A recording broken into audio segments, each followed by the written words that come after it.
Hello everyone. तो start करते हैं अपना आज का class CA intermediate PGBP. Sir, PGBP आपके लिए सबसे इंपॉर्टेंट चैप्टर है और साथ साथ सबसे इजी चैप्टर भी है।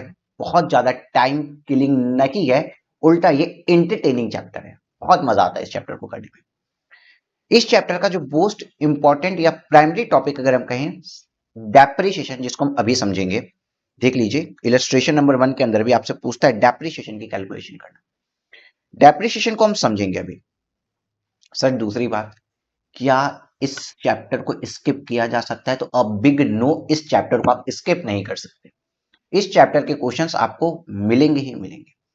साथ ही डेप्रिसिएशन जो टॉपिक है ना, इसको पूरा समझने के लिए 25 टू 26 मिनट लगते हैं। और चूंकि ये इजी है, इसलिए आपको इसको साइडवेज नहीं करना है। ये नहीं, लीनियंट नहीं हो जाना है कि यार ये तो आता ही है या इसमें समझने के लिए क्या ही है। बिकॉज डेप्रिसिएशन की कैलकुलेशन 100% टाइम्स आती है। आपका एक बड़ा सा क्वेश्चन आएगा जिसमें कैलकुलेशन में आएगा, एड बैक करना होता है depreciation as per income, depreciation as per companies act, और डिडक्ट करना होता है depreciation as per income tax act. बात अभी समझ में नहीं आई होगी, बट आप रिपीटर्स हो तो आई अज्यूम कि आप क्वेश्चन पेपर ऑलरेडी देखे हैं, इसलिए आप समझ जाएंगे कि डेप्रिसिएशन इंपॉर्टेंट है। अगेन, लाइटली नहीं लेना है। 25-26 मिनट, 25 टू 26 मिनट देने हैं, डेप्रिसिएशन का पूरा टॉपिक समझ में आ जाएगा। ओके सर, तो इलस्ट्रेशन नंबर 1 से लेकर इलस्ट्रेशन नंबर 4, और एक इलस्ट्रेशन जो कैपिटल गेन में हमने छोड़ा था वो भी पीजीबीपी के इसी टॉपिक से रिलेटेड है, उसको भी हम आज सॉल्व कर लेंगे बहुत आराम से सर। 25 टू 26 मिनट देंगे, पूरा का पूरा आपका डेप्रिसिएशन क्लियर हो जाएगा। ठीक है सर, देखो, डेप्रिसिएशन मींस क्या? जब भी कोई बिजनेस कर रहे हैं आप, तो आपके क्या बिजनेस में वेरियस एक्सपेंसेस नहीं होते? बहुत से खर्चे नहीं होते हैं क्या? सर, क्या बात कर रहे हो? खर्चे तो बहुत से होते हैं हम लोगों के पास। बहुत खर्चे होते हैं। अगर किसी भी बिजनेस को हम कर रहे हैं, तो सर मेरा बिजनेस का इलेक्ट्रिसिटी का खर्चा होता है, शॉप का रेंट आता है सर, एम्प्लॉयज को देने वाली सैलरी आती है, printing and stationery, marketing expenses, advertisement, packing charges, sir बहुत से खर्चे होते हैं sir. Telephone expenditure, internet cost, बहुत से खर्चे होते हैं। आप ऐसे कैसे कह दिए कि बिजनेस यूज करने के लिए क्या कोई खर्चा नहीं होता? हाँ सर, बहुत से खर्चे होते हैं। बट एक बात बताइए सर, आपने अभी जस्ट बोला बहुत से खर्चे होते हैं। जब आप पी एंड एल बनाते होंगे, आई एम सेइंग दैट कि जब भी आप पी एंड एल बनाएंगे, 1 सेकेंड बाबू,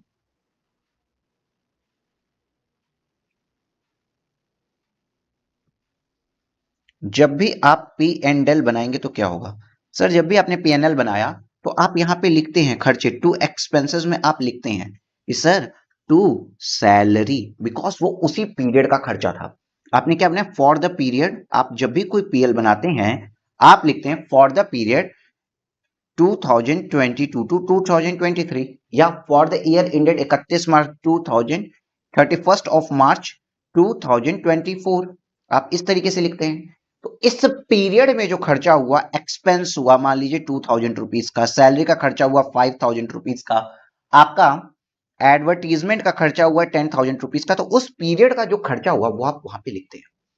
बट अगर आपने कोई फिक्स्ड असेट खरीदी है, कोई फर्नीचर खरीदा है, बताओ बेटा, अगर आपने कोई फर्नीचर खरीदा है, कोई टीवी खरीद ली, मॉनिटर खरीदे, कंप्यूटर खरीदे, मशीनरी खरीदी, तो क्या वो केवल एक ही साल यूज होते हैं? जी नहीं सर, वो तो ओवर द पीरियड यूज होते हैं।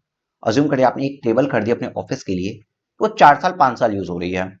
तो क्या आपने अगर वो टेबल खरीदी 1 लाख रुपीज की, तो टू टेबल 1 लाख रुपीज आप डाल देंगे क्या? जी नहीं, ये आप नहीं डाल सकते, क्योंकि आपने यहाँ पे जो पीएनएल अकाउंट बनाया है, वो एक पीरियड के लिए बनाया है, 30 अप टू 31 मार्च 2024 के लिए बनाया था, उस एक साल के लिए बनाया था। मतलब सर, फिक्स्ड एसेट के एक्सपेंसेस तो होते हैं ना? बात समझो प्लीज, बात समझो। फिक्स्ड एसेट्स के एक्सपेंसेस तो होते हैं ना? हाँ सर, बिल्कुल होते हैं। क्या वो एक्सपेंसेस सब्सटैंशियल एक्सपेंसेस होते हैं? क्या सब्सटैंशियल खर्चा होता है? बहुत हावी अमाउंट जाता है? जी हाँ सर, बहुत ज्यादा खर्चा होता है। तो अब हम भैया उसको कैसे चार्ज करते हैं प्रॉफिट के अगेंस्ट? मतलब सर, मतलब जब आपने इसको बनाया था, तो आपका यहाँ पे बाई प्रॉफिट आ रहा था। मान लो ट्रेडिंग एक्टिविटी से आपका 3 लाख रुपए का प्रॉफिट था, तो आप उसी से तो खर्चे चार्ज करके टू नेट प्रॉफिट पहुंच रहे थे। हाँ सर, उसी से खर्चे चार्ज करके नेट प्रॉफिट पहुंच रहे थे। अब अगर आपने कोई असेट अपने बिजनेस में यूज की तो उस असेट को यूज करने का खर्चा कैसे अपने पीएल अकाउंट से चार्ज करें, यही चीज तो डेप्रिसिएशन है, यही चीज तो डेप्रिसिएशन है, मूल्य में ह्रास। ठीक है, डेप्रिसिएशन है। ठीक है सर, कैसे कैलकुलेट करेंगे अभी बताता हूं। क्यों कैलकुलेट करेंगे पहले इस चीज को समझते हैं। ठीक है सर, चलिए सर, यहां बात भी समझ में आ गई। मतलब अच्छा सर, अगर मान लीजिए मैंने बात की टेबल की, चेयर की, फर्नीचर की, तो फर्नीचर मैं अपने बिजनेस में 4 साल यूज करूंगा, हम अपने बिजनेस में फर्नीचर 4 साल यूज करेंगे, तो उन 4 सालों में उस फर्नीचर की कॉस्ट का सिस्टमैटिक वे में कॉस्ट को अलोकेट करते हैं। अगेन सुनो, सिस्टमैटिक वे में कॉस्ट को अलोकेट करते हैं, उसी को सिस्टमैटिक वे में असेट की यूजफुल लाइफ में असेट की वैल्यू को डिवाइड करना या बाइफरकेट करना, अलोकेट करना ही डेप्रिसिएशन कहलाता है। Is it clear? हाँ सर, यहां तक क्लियर, बिल्कुल क्लियर है सर। ठीक, ठीक है सर जी। कोई भी बिजनेस हो रहा है, कोई भी प्रोफेशन हो रहा है, जो एक्सपेंसेस हैं रेवेन्यू नेचर के, वो तो डायरेक्ट पीएल में चलेगा, बट जो एक्सपेंसेस हैं कैपिटल नेचर के, जो एक्सपेंसेस हुए हैं, जो खर्चे हुए हैं किसी असेट को एक्वायर करने के लिए, जैसे फर्नीचर हुआ, कंप्यूटर हुआ, प्रिंटर हुआ, मशीनरी हुई, बिल्डिंग हुई, या जेनसेट हुआ, जनरेटर वगैरह हुए, इन असेट्स को अगर हम एक्वायर करने के लिए कुछ खर्चे करते हैं तो उन खर्चों को डायरेक्ट पीएल अकाउंट में नहीं डाला जाता, direct profit and loss account में नहीं डाला जाता, उसको सिस्टमैटिक अलोकेट किया जाता है। और इस सिस्टमैटिक अलोकेशन को कैसे करेंगे हम, इसको हम डिस्क्राइब करते हैं एज अ डेप्रिसिएशन। ठीक है सर, यहां तक की बात तो क्लियर है। कैसे करेंगे अभी हम उसकी बात नहीं की, क्यों करेंगे अभी उसकी बात की। तो सर क्या ये इन्हीं असेट्स के लिए होता है? जी, ये तो टेंजिबल असेट्स थे जिनको हम देख चुका रहे थे। Tangible asset, intangible asset as like कोई पेटेंट है, कोई कॉपीराइट है, कोई फॉर्मूला है, कोई ट्रेडमार्क है, इसके लिए भी डेप्रिसिएशन क्लेम होता है, उसको भी चीज बताई गई है, इसके लिए भी डेप्रिसिएशन क्लेम होता है। अब सर कुछ बातें और बताइए सर, कुछ बातें आप और बताइए। क्या सर, डेप्रिसिएशन कैसे चार्ज करें, डेप्रिसिएशन कैसे चार्ज करें? तो सर देखो, एक बात तो आपको समझनी पड़ेगी, हर असेट का नेचर अलग अलग है। मतलब furniture sir long period of time तक चलता है, 10-10 साल तक चल सकता है, बट अगर कोई कंप्यूटर है या कोई कंप्यूटर सॉफ्टवेयर है तो मैक्सिमम लाइफ उसकी 3 से 4 साल होती है। आपका मोबाइल फोन ही देख लीजिए, 3 से 4 साल तक एफिशिएंट काम कर सकता है। कोई मशीन है, उस मशीन की लाइफ हो सके 20 ईयर्स भी हो सके 2 ईयर्स भी हो। तो एक या बिल्डिंग है सर, आप बिल्डिंग बिल्डिंग की यूजफुल लाइफ और कंप्यूटर की यूजफुल लाइफ में बहुत डिफरेंस है। एक साल में बिल्डिंग की यूजेबल वैल्यू और एक साल में कंप्यूटर का जितना आपने यूज किया उसकी वैल्यू बहुत चेंज है। मतलब यार खुद आप सोचो ना कि आपने एक बिल्डिंग परचेज की 2023 में, आप उसको 6 मंथ यूज करने के बाद भी सोल्ड करोगे, तो क्या माल मानते हैं उसको आपने एक्स रुपीज में खरीदा, तो वो 6 मंथ बाद या 1 ईयर बाद भी 2024 में एक्स रुपीज में बिक जाएगी। बट अगर आपने किसी कंप्यूटर को एक्स में परचेज किया 6 मंथ बाद, कंप्यूटर हुआ, कार हुआ, 6 मंथ बाद बेचने जाओ सर, वो x/2 पे ही बिकेगा, हाफ प्राइस पे ही बिकता है। तो इसका मतलब सर असेट के नेचर अलग अलग होते हैं, तो उस पर डेप्रिसिएशन भी अलग अलग तरीके से लगाना पड़ेगा। जी हाँ, तो इन्होंने एक बात बताई, डेप्रिसिएशन रेट। डेप्रिसिएशन रेट मतलब अगर किसी असेट की कीमत 1 लाख रुपीज है, if asset cost to you rupees 1 lakh rupees, अगर आपको 1 लाख रुपए की असेट पड़ती है, तो लेट्स से अगर वी से दैट कि 10% डेप्रिसिएशन है, तो 1 लाख का 10% 10,000 rupees depreciation for the period होगा, फॉर द पीरियड। अगर 25% है तो 25% होगा। ठीक, ठीक है सर, 25,000 रुपीज हो जाएगा। इतना क्लियर है? अब थोड़ी सी बात और समझना सर, अभी आपने कहा असेट पे हम डेप्रिसिएशन चार्ज करते हैं, बट सर बचपन से हमने कुछ चीजें पढ़ी है, एसएलएम और डब्ल्यूडीवी, तो यहां पे आपको एक बात हम बता देते हैं। पहली बात तो income tax in depreciation straight line method, जहां पे हम लोग पढ़ते थे ना कि सर जो इसकी कॉस्ट है माइनस जो टर्मिनल वैल्यू आएगी, मतलब जो बेचने के बाद स्क्रैप वैल्यू जो आएगी divide by number of period useful life के, तो स्ट्रेट लाइन मेथड के थ्रू डेप्रिसिएशन चार्ज करते थे कि 20,000 rupees, 20,000 rupees, 20,000 rupees, 20,000 rupees, 20,000 rupees. मतलब सर जैसे कि लगता था 1 लाख रुपए की एसेट है जिसकी स्क्रैप वैल्यू 0 है, 5 साल तक यूज कर सकते हैं, तो 2 लाख रुपीज, सॉरी 1 लाख है ना, तो 20,000 रुपीज पर ईयर हम डेप्रिसिएशन चार्ज करते थे। इसको कहते थे एसएलएम। और एक होता है सर डब्ल्यूडीवी मेथड। तो इनकम टैक्स में आपको हर जगह डब्ल्यूडीवी मेथड ही माना जाएगा कि डेप्रिसिएशन चार्ज किया जा रहा है। इनकम टैक्स के अंदर हर एसएससी को डब्ल्यूडीवी मेथड ही मैंडेटरी है चार्ज करना, बट ऑप्शन अवेलेबल है एसएलएम का, किसको sir? Power generation and power distribution unit को। उनके पास भी ऑप्शन है डिस्ट्रीब्यूशन यूनिट्स को, मतलब इलेक्ट्रिसिटी वाले को, इनको ऑप्शन है कि वो एसएलएम लें या डब्ल्यूडीवी लें, बट आपके क्वेश्चंस में और हर जगह सब लोग डब्ल्यूडीवी मेथड ही ऑप्ट करते हैं। डब्ल्यूडीवी मेथड क्या होता है आपको ऑलरेडी पता, ठीक है सर, ये बात तुम समझ गए, ठीक ठीक। अब देखो, तो यहाँ पे लॉ ने कुछ रेट्स फिक्स किए हैं, उस रेट्स के बेसिस पे हमको चलना है। जैसे कि अगर टेंजिबल असेट्स हैं या इनटेंजिबल असेट्स हैं, कौन से असेट है? अगर इनटेंजिबल असेट है as like patent, copyright, trademark, licence या फ्रेंचाइजी है, तो 20% आपको डेप्रिसिएशन चार्ज करना है on WDV method. WDV, is it clear? हाँ सर क्लियर। अगर सर आपकी टेंजिबल असेट है, तो टेंजिबल असेट में क्या है? लेट्स से फर्नीचर है, तो 10% के रेट से डेप्रिसिएशन चार्ज होगा। अगर बिल्डिंग है, तो फिर अगेन बिल्डिंग में कौन सी वाली बिल्डिंग है? रेसिडेंशियल बिल्डिंग है। रेसिडेंशियल बिल्डिंग क्या होती है? आपका अपना घर? जी नहीं, जी नहीं, जी नहीं, आपका अपना घर नहीं। रेसिडेंशियल बिल्डिंग मतलब बिजनेस, आपका अपना पर्सनल घर नहीं, बिजनेस के पॉइंट ऑफ व्यू से डेप्रिसिएशन चार्ज होगा। तो बिजनेस में वो बिल्डिंग जो रेसिडेंशियल पर्पस के लिए यूज हो रही हो। कैसे? अज्यूम करो सर, यहाँ बिरला जी का सीमेंट का प्लांट है, बिरला जी का सीमेंट का प्लांट है, ठीक। तो एक फैक्ट्री है, फैक्ट्री के एम्प्लॉयज के लिए इन्होंने कुछ कॉलोनीज बना रखी है जिसमें फैक्ट्री के एम्प्लॉय रह रहे हैं, या फैक्ट्री का सुपरवाइजर रह रहा है, फैक्ट्री के अंदर ही कोई रेसिडेंशियल यूनिट बना दी। तो अब बताओ, बिरला जी का वो जो घर है वो बिजनेस के लिए यूज हो रहा है ना, क्योंकि कंपनी का एम्प्लॉय रह रहा है कि मेरा काम ठीक से कर पाए, तो वो रेसिडेंशियल यूनिट हुई जो बिजनेस में तो यूज हो रही है, बट बिजनेस के लिए नहीं, किसी के रिहायशी पर्पज, किसी के रेसिडेंस के लिए यूज हो रही है। तो अगर वैसे कोई असेट्स है, वैसी कोई बिल्डिंग है, तो उस पर 5% का डेप्रिसिएशन चार्ज होगा। और अदर बिल्डिंग पे, जैसे कि ऑफिस ऑफिस बिल्डिंग या फैक्ट्री बिल्डिंग के ऊपर 10% का डेप्रिसिएशन चार्ज होगा। लेकिन अगर कोई टेम्परेरी कंस्ट्रक्शन हुआ है, कोई टेम्परेरी कंस्ट्रक्शन हुआ है, तो उस पर 40% का डेप्रिसिएशन चार्ज हो जाएगा। एक बात याद रखिए, कोई भी अगर टेम्परेरी कंस्ट्रक्शन हुआ है तो उस पर 40% का डेप्रिसिएशन चार्ज हो जाएगा। Is it clear with you? Is it clear with you? Sir temporary construction मतलब क्या है? अब देखो, NHAI और नितिन गडकरी जी को आपने कोई बात, NHAI के तो न्यू बॉन्ड्स आए हैं, या नितिन गडकरी जी की बातें आपने सुनी होगी कि हम बहुत रोड बनाएंगे। तो जो इतने किलोमीटर्स टू किलोमीटर्स रोड बनती हैं, तो वो जो वहां पे वर्कर्स होते हैं कहाँ रहते हैं? आपने बहुत बार देखा होगा कि सर यहाँ पे रोड जा रही है, रोड साइड पे ये टेम्परेरी टीम के कुछ शेड्स बने होते हैं, टेम्परेरी घर बने होते हैं, वो that is a temporary construction.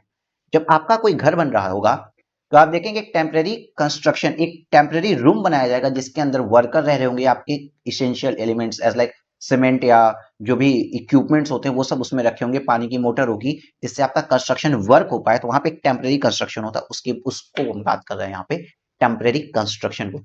कोई भी जो टेम्परेरी कंस्ट्रक्शन होता है उसके ऊपर 40% का डब्ल्यूडीवी चार्ज होता है। तो अभी हमने क्या समझा? बहुत छोटी सी बात कि सर देखिए, हम ये बात समझ गए कि असेट्स होते हैं, असेट्स के ऊपर डेप्रिसिएशन चार्ज होता है, डेप्रिसिएशन चार्ज होता है तो टेंजिबल भी होते हैं, इंटेंजिबल भी असेट्स होते हैं। डेप्रिसिएशन क्यों चार्ज होता है आप समझ चुके हैं। इनटेंजिबल के ऊपर 25% का रेट लगेगा, डब्ल्यूडीवी मेथड। टेंजिबल में अगर बिल्डिंग है, रेसिडेंशियल है तो 5%, अदर है तो 10%, टेम्परेरी है तो 40% का डब्ल्यूडीवी, और अगर फर्नीचर है तो 10% डब्ल्यूडीवी। इसके अलावा अगर प्लांट एंड मशीनरी है तो प्लांट एंड मशीनरी के ऊपर 15% का डब्ल्यूडीवी लगता है। इसमें अगर कंप्यूटर है, एयरक्राफ्ट है, बुक है, पॉल्यूशन कंट्रोल इक्विपमेंट है, विंडमिल आफ्टर 1 अप्रैल 2014 है, या अदर कुछ भी है, इन सब चीजों के ऊपर हम क्वेश्चन में देखते रहेंगे क्योंकि डेप्रिसिएशन रेट बहुत ज्यादा है। मतलब नॉर्मली प्लांट एंड मशीनरी के ऊपर 15% का डेप्रिसिएशन लगता है, इन इक्विपमेंट में computer, aircraft, book, pollution control equipment और विंडमिल के ऊपर 40% का डेप्रिसिएशन लगता है। और बाकी अगर कुछ एसेट आएगा तो उसको हम क्वेश्चन के साथ देख लेंगे।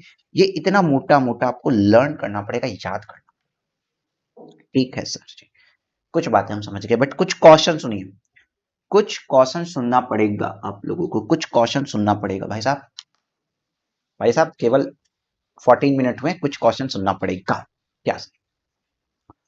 ऑलवेज रिमेंबर डेप्रिसिएशन किस कीमत पे लगाएं, यहां पे भी एक क्वेश्चन आएगा, किस वैल्यू पे डेप्रिसिएशन चार्ज करें। हमने ये तो देख लिया कि 25% डेप्रिसिएशन लगा लो, 10% डेप्रिसिएशन लगा लो, 5% डेप्रिसिएशन लगा लो, किस वैल्यू पे लगाएं सर?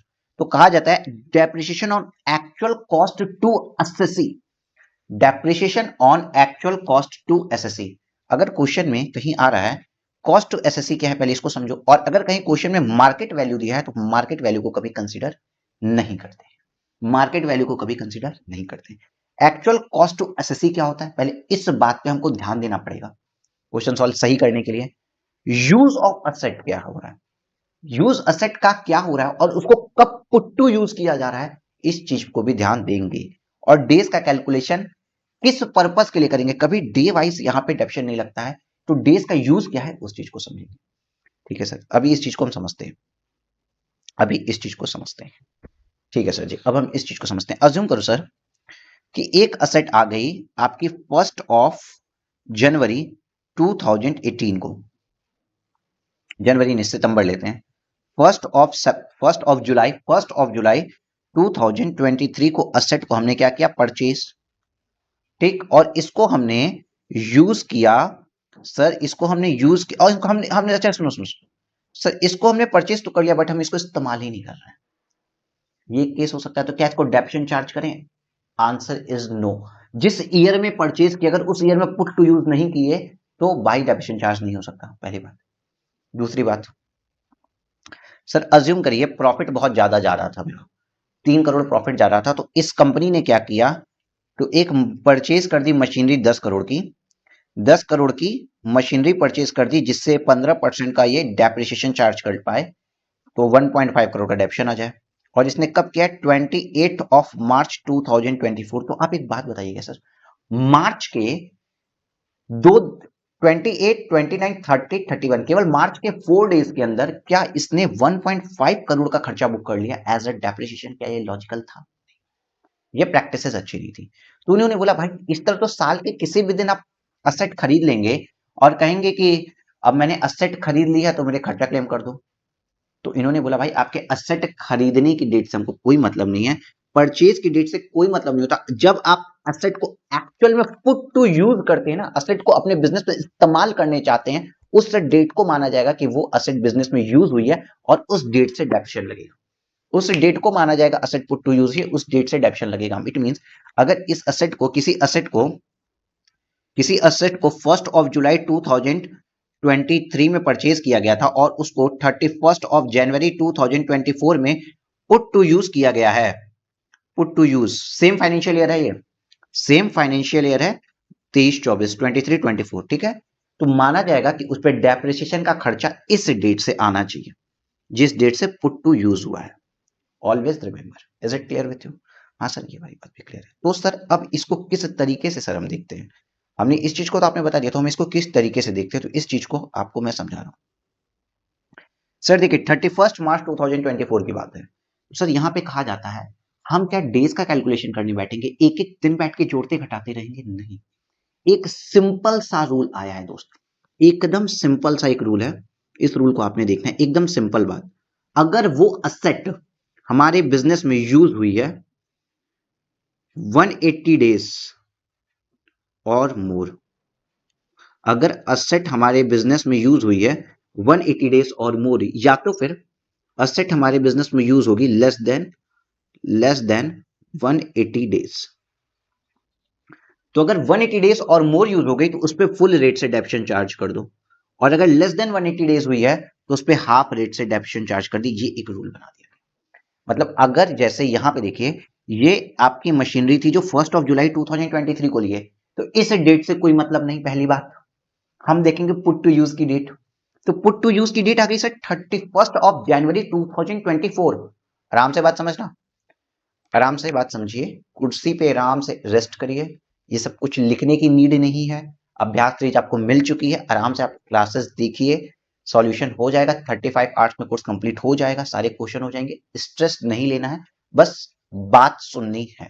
ठीक, आपने जुलाई में असेट्स खरीदी एंड जनवरी में पुट टू यूज किया, तो डेप्रिसिएशन जनवरी से लगेगा। बट सर यहाँ पे केवल क्या, अगर जनवरी में आपने इसको पुट टू यूज किया तो आपका ईयर एंड हो गया 31 मार्च 2024 पे, आपने असेट क्या 180 डेज से ज्यादा यूज की? जी नहीं सर, आपने 180 डेज से ज्यादा ये असेट यूज नहीं की है, तो आपको हाफ रेट से डेप्शन मिलेगा। हाफ रेट का क्या मतलब, ये जो असेट परचेज किए थे ना, ये मशीन था, ये एक मशीन था जिसके ऊपर डेप्रिसिएशन का रेट 15% होना चाहिए। सर ये वाली चीज यहां से मैंने निकाली, 15% कहां से मैं बता रहा हूं, यहां से मैं बता रहा हूं, ठीक है। 15% होना चाहिए, बट 15% आपको नहीं मिलेगा, हाफ रेट से मिलेगा, दैट इज आपको 7.5% का डेप्शन रेट मिलेगा। 7.5% ही डेप्शन आप चार्ज कर सकते हो, 15% डेप्शन आप चार्ज नहीं कर सकते। Is it clear with you? हाँ सर, ये वाली बात तो हमको क्लियर हो गई है कि अगर अगर 180 डेज से ज्यादा आपने यूज नहीं किया है किसी भी एसेट को, 180 डेज और मोर अगर आपने किसी भी एसेट को यूज नहीं किया है, तो आपको हाफ रेट से डेप्शन मिलता है, और अगर 180 डेज से ज्यादा किसी भी एसेट को आप यूज कर लोगे तो आपको फुल रेट से डेप्शन मिल जाएगा। Is it clear? हाँ सर क्लियर। अब एक बात और समझो सर, इस चीज को हम बार बार कैलकुलेट करेंगे, क्या 180 डेज और मोर यूज हुआ है या लेस देन 180 डेज हुआ है, हर एसेट के लिए यूज करना पड़ेगा। बट एक शॉर्टकट आपके लिए सुनो, आपका जो भी क्वेश्चन आएगा वो प्रीवियस ईयर 2023 और प्रीवियस ईयर 2024 के लिए आएगा, और इस साल में फरवरी का महीना है 29 का, फेब का महीना है 29 का, ठीक। तो सर अगर कोई असेट 5th ऑफ अक्टूबर को परचेज हुई है तो वो कितने दिन यूज हुई होगी, देखते हैं। 5th ऑफ अक्टूबर, अक्टूबर होता है कितने का, जैन फेब मार्च अप्रैल मई जून जुलाई अगस्त सितंबर अक्टूबर, अक्टूबर होता है 31 का, अक्टूबर होता है 31 का। अगर 5th अक्टूबर को ले लिए तो सर अक्टूबर के कितने दिन वो असेट मेरे पास रही, 27 डेज। अक्टूबर के बाद फिर सर आता है नवंबर, फिर आता है दिसंबर, फिर आता है जनवरी, फिर आता है फरवरी, फिर आता है मार्च। जरा टोटल कैलकुलेट करो कितने नंबर ऑफ डेज हुए, 27 plus 30 plus 31 plus 31 plus 29 plus 31, that is 179 days. तो आपके क्वेश्चन के लिए अगर किसी भी असेट को 5th अक्टूबर या इसके बाद लिया गया है तो उस पर हाफ रेट से डेप्शन लग जाएगा, लेकिन अगर 5th अक्टूबर के पहले कोई भी एसेट परचेज हो गई है तो उस पर फुल रेट से डेप्शन चार्ज होगा। Is it clear with you? ये अभ्यास सीरीज है, रिवीजन बैच है, रिवीजन सीरीज है, प्रैक्टिस सीरीज है, ये रेगुलर बैच नहीं है, इसलिए हम चीजों को बहुत ज्यादा आपसे लिखवा लिखवा के कंसेप्ट नहीं दे रहे हैं, ठीक है सर। मैं समझ रहा हूं कि थोड़ा बहुत आपको आता होगा, तो सर यहाँ बट फिर भी यार कोई फ्रेशर भी पढ़ेगा तो उसको समझ में आएगी चीजें, बहुत सिंपल बात है। सर इस बात को भी समझ गए कि हमें पहली बात तो असेट होती है, असेट पे डेप्शन चार्ज करना होता है, और यहाँ पे रेट दी हुई है कि किस रेट से डेप्शन चार्ज करना है। और उसके बाद भी अगर बिजनेस में 180 डेज और मोर यूज हुआ है तो फुल रेट से डेप्शन चार्ज होगा, वरना हाफ रेट से डेप्शन चार्ज होगा। ये छोटी सी बात तो आपने बताई है। पुट टू यूज की डेट देखते हैं। पुट टू यूज में एक एक्स्ट्रा कंसेप्ट है जो आपको अब बताने जा रहे हैं। पुट टू यूज मैंने बात की ना, अब पुट टू यूज का एक एक्स्ट्रा कंसेप्ट है जो हमको अभी तुरंत बताने जा रहे हैं, आप इसको समझिए जरा। पुट टू यूज के लिए एक्स्ट्रा कंसेप्ट, अज्यूम करिए सर कोई भी असेट मैंने प्रीवियस ईयर 2020 कोई भी असेट मैंने प्रीवियस ईयर में ली 2020 टू 2023, ये प्रीवियस ईयर में मैंने असेट परचेज की, बट सर मैंने पुट टू यूज नहीं की, पुट टू यूज नहीं की मैं, ठीक है। और आए जब नेक्स्ट प्रीवियस ईयर आया ना सर, दैट इज 2023 2024 को, तो सर इस प्रीवियस ईयर में मैंने 31 ऑफ जनवरी 2024 को ये असेट पुट टू यूज कर दी। बात को सुनिएगा, इस ईयर में मैंने ये असेट पुट टू यूज कर दी तो मेरा डेप्रिसिएशन का रेट क्या लगेगा, इस चीज को समझो। अगर किसी को लिखना होगा तो पॉज करके लिख देना, अनलिमिटेड व्यूज भी आपको मोबाइल पे मिले हैं, बैक करके लिख लेना अभी, बट मेरी बात बस सुनिएगा। तो क्या होगा देखो, तो क्या होगा देखो सर, यहाँ पे डेप्रिसिएशन फुल रेट से मिलेगा। अब आप बोलेंगे sir how is it possible, taxes इतनी इजी भी नहीं है।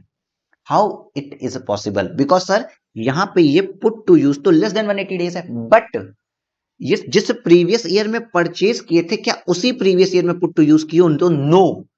जिस प्रीवियस ईयर में परचेज किए थे अगर उसी प्रीवियस ईयर में पुट टू यूज कर लेते तो ये चीज हम देखे होते, बट अगर नेक्स्ट प्रीवियस ईयर में पुट टू यूज कर रहे हैं तो आपको ये 180 डेज वाला रूल देखने की नीड नहीं है। मतलब purchase and put to use अगर सेम प्रीवियस ईयर में है, सेम प्रीवियस ईयर में, तब तो आप पूरा ये सब कैलकुलेशन देखो, लेकिन अगर डिफरेंट प्रीवियस ईयर में है तो इस चीज की कोई कीमत नहीं रह जाती है कि कितने दिन यूज हुआ है। Is it clear with you? Is it clear? Yes sir, एकदम क्रिस्टल क्लियर है सर, अच्छे से बात समझ में आ गई है। चलिए यहां तक की बात तो आपको अच्छे से समझ में आ गई। अब सर एक बात और आपको हम बताएं, अब हम आपको एक लास्ट बात बताते हैं, उसके बाद फिर मूव ऑन करेंगे दूसरे सेक्शन पे। ठीक है सर, क्या लास्ट बात है सर? बताओ ना सर, क्या लास्ट बात है, एक बात बताओ। मेरे पास बिल्डिंग है, और बिल्डिंग 1 है, बिल्डिंग 2 है, बिल्डिंग 3 है, ऐसे है। 3 बिल्डिंग है और मेरी बहुत बड़ी फर्म है, तो उसके अंदर 38 कंप्यूटर्स हैं।